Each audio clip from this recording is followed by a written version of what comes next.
Puji Tuhan, Shalom, selamat pagi untuk kita sedang jemaat Tuhan, teman-teman sahabatku. Tepat pada hari ini 17 Agustus 2021, kita bersyukur bahwa kita dianugerahi Tuhan pada pagi hari ini dengan kekuatan sehat masa pandemi ini. Tanpa terasa bahwa genap hari ini 76 tahun negara kita Indonesia mendapat berkat kemerdekaan. Luar biasa. Kita akan merenungkan segala kebaikan Tuhan itu dalam hidup kita pagi ini. Mari kita berdoa, kami bersyukur buat kebaikan Tuhan, anugerah-Mu yang luar biasa Tuhan. Hari ini kami mendapat kekuatan yang baru, semangat yang baru karena Tuhan memberi karunia yang terbaik. 76 tahun Indonesia merdeka di tepat pada hari ini. Terima kasih. Kami merenungkan kebenaran firman-Mu supaya kami semakin kuat di dalam bangsa ini ya Tuhan. Terlebih dalam pengiringan kami kepada Tuhan. Terima kasih Tuhan Yesus. Berkat luar biasa yang Kau berikan bagi kami. Kami terima itu dengan sungguh-sungguh penuh sukacita. Haleluya. Amin. Saudara yang kasih Tuhan, firman Tuhan hari ini adalah dari kitab Galatia 5 ayat 1. Beginilah kebenaran firman Tuhan, bunyinya, supaya kita sungguh-sungguh merdeka. Kristus telah memerdekakan kita. Karena itu berdirilah teguh dan jangan mau lagi dikenakan kuk perhambaan. Saudara yang kasih Tuhan, selama 360 tahun bangsa Indonesia dijajah Belanda.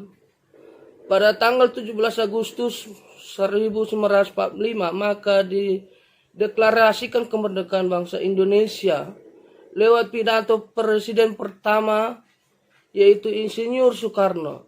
Saat itulah bangsa Indonesia mengalami kemerdekaan.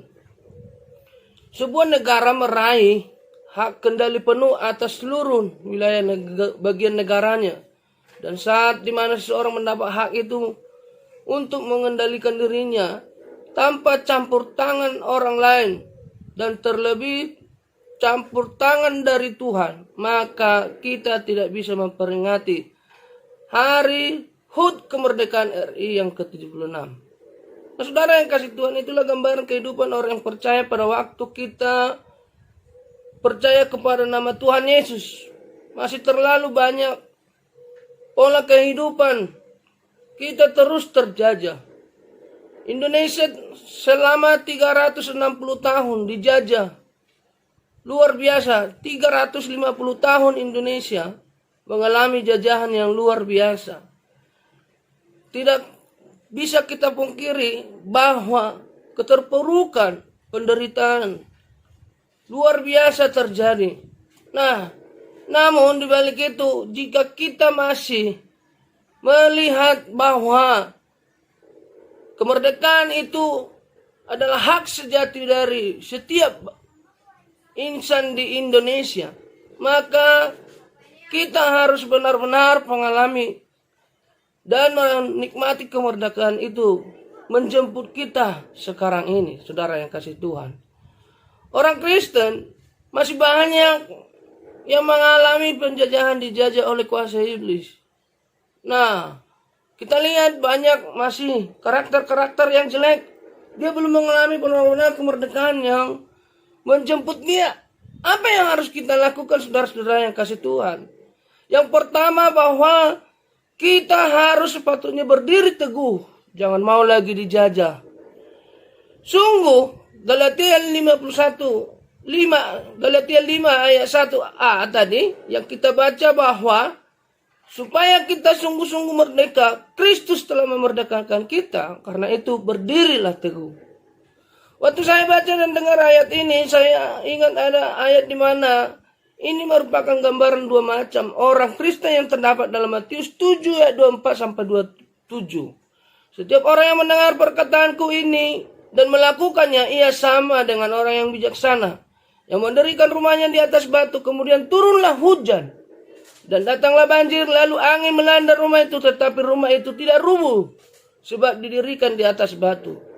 Tetapi setiap orang yang mendengar perkataanku ini tidak melakukannya, ia sama dengan orang yang bodoh mendirikan rumahnya di atas pasir. Kemudian turunlah hujan dan banjir datanglah, lalu angin melanda rumah itu sehingga rubuhlah rumah itu dan hebatlah kerusakannya. Dikatakan ada dua macam dasar orang Kristen yang merdeka. Yang pertama, orang Kristen yang berdiri kuat dan teguh, yaitu adalah orang yang Kristen yang mendirikan rumahnya di atas batu.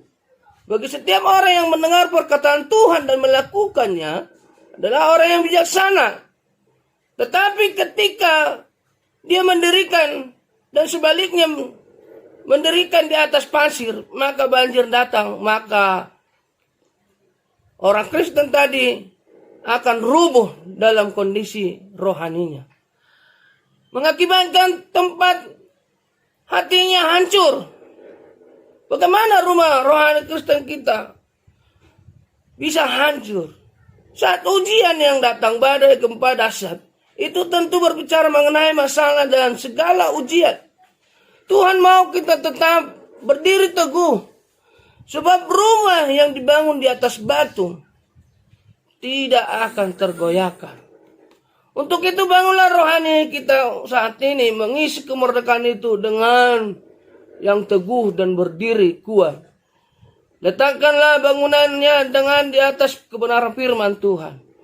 Sama seperti yang dikatakan Yakobus 1 ayat 25. Tetapi barang siapa meneliti hukum dengan sempurna, yaitu hukum yang memerdekakan orang, dan ia bertekun di dalamnya, jika bukan hanya mendengar untuk melupakannya, tetapi sungguh-sungguh melakukannya, ia akan berbahagia oleh perbuatannya.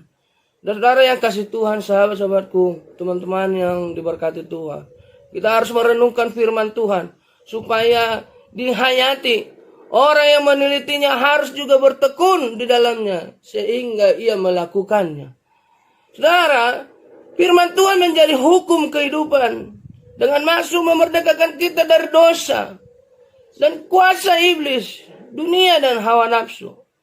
Orang yang melakukan firman Tuhan akan bahagia oleh perbuatannya. Oleh karena itu, orang bertahan dalam pencobaan, yaitu tidak berdosa, dia akan menikmati kebahagiaan dalam Tuhan. Saudara yang kasih Tuhan, waktu kita sungguh-sungguh melakukan kebenaran firman Tuhan, maka kita akan merasa diberkati. Kita akan merasakan kita yang manusia yang sudah dimerdekakan. Meskipun kita merasakan lelah, tidak ada rasa yang menyenangkan di hati kita. Tetapi ketika kita tidak melakukan dosa, kita datang kepada Tuhan, maka kita merasa ibadah atau menyenangkan hati Tuhan yang kita lakukan itu merupakan sebuah hal yang luar biasa. Kita bahagia. Kita merasakan sukacita yang luar biasa yang tidak bisa digantikan apa yang ada di sekitar kita. Saya mengajak jemaat Tuhan untuk memperagakan sebuah 10 jari. Melalui 10 jari kita yang berfungsi ini. Dari jempol digambarkan bahwa bapak atau ibu, jari telunjuk bapak, jari telunjuk kakak, saudara, jari tengah pribadi kita sendiri. Jari manis ikatan pernikahan yang tidak bisa dipisahkan atau lekan. Dan jari kelingking adalah anak. Penjelasannya ada 2 jari yang tidak bisa dibuka atau melekat, yaitu jari tengah dan jari manis. Artinya apa? Ikatan pernikahan yang dipersatukan oleh Tuhan tidak dapat dipisahkan oleh maut. Tidak oleh dipisahkan oleh siapapun kecuali maut yang menjemputnya. Mari kita terapkan itu suami istri. Saling mengasihi suami atau istrinya dan anak-anaknya murni hadapan Tuhan. Saudara yang terkasih, kemerdekaan yang kita peroleh hari ini bukan kemerdekaan yang hanya datang, yang segampang kita membalikkan jari. Kemerdekaan yang kita peroleh hari ini adalah kemerdekaan yang luar biasa yang diperoleh para pejuang-pejuang negara kita. Dan kemerdekaan yang kita hadapi hari ini harus kita isi dengan hal-hal yang baik. Mari kita supaya tidak lagi mau dijajah. Galatia 5 ayat 1 sampai 5 ayat 1b dikatakan, jangan mau lagi dikenakan hukum perhambaan. Saya mengutip dari ayat ini, jangan mau lagi dikenakan hukum perhambaan. Menjadi Artinya jangan mau dijajah lagi. Supaya jangan mau lagi diperhambakan oleh dunia. Iblis punya target utama dan tujuan utama untuk kita jatuh ke dalam dosa. Supaya firman Tuhan, iblis itu membuat kita rusak, hancur dan binasa. Sehingga firman Tuhan berkata bahwa iblis seperti singa yang mengaum-ngaum. Ia berkeliling sepanjang hari 24 jam untuk mencari celah dan lengah kita. Bila ada celah segera masuk dan membuat kita pura-puranda. Saya mengingatkan hari ini supaya hari-hari ini kita lebih waspada. Jangan beri sedikit peluang celah, sebab segala macam cara yang dilakukan oleh iblis akan membuat kita jatuh dalam iman. Saudara yang kasih Tuhan, percayalah, hidup kita bukan karena kuat dan gagah kita, tapi karena Roh Kudus yang memampukan kita di dalam menghadapi masa-masa masalah hidup sekarang.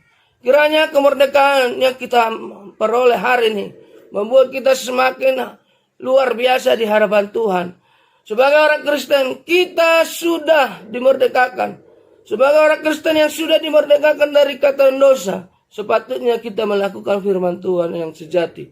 Supaya mengalami kemerdekaan sejati itu, maka teguh dan bertahanlah dalam menghadapi masalah pencobaan, yaitu tidak jatuh dalam dosa, supaya kita menikmati berkat kesembuhan, berkat kelepasan, berkat sukacita dan kebahagiaan, sehingga tujuan kita mendapatkan kebahagiaan itu bersama Tuhan. Kiranya berkat yang luar biasa dari Bapa di surga, kasih dari Yesus Kristus, persekutuan dari Roh Kudus menyertai dan membuat firman Tuhan ini menjadi harta kita yang luar biasa. Bahkan sukacita kita bertambah, kita menjadi gagah perkasa.